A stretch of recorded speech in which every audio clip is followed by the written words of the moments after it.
Salmo Kapitulo 148. Giawhag ang kalibutan sa pagdayeg sa Dios.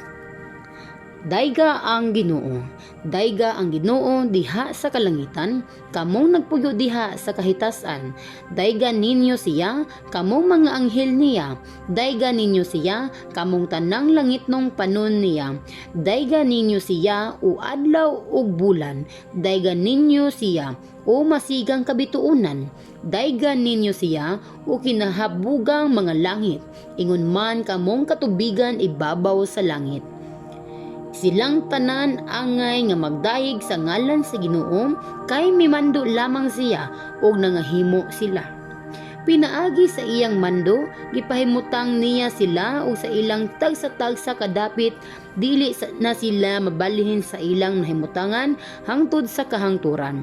Diha sa kalibutan dayga ang Ginoo, kamong mga mananap sa kadagatan ug sa mga kalawran. Kamong mga kilat og yelo, niebe og kapanganuran ug kusog nga hangin nga nagtuman sa iyang sugo.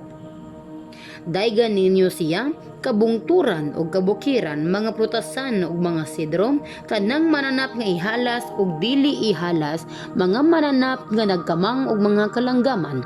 Dayga ninyo siya, kamong mga hari ug tanang katawhan, mga prinsipe ug tanang nagmando sa kalibutan.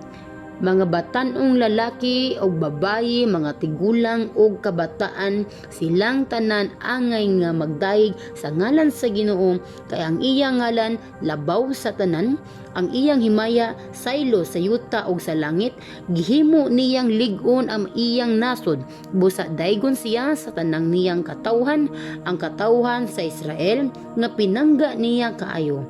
Dayga ang Ginoo.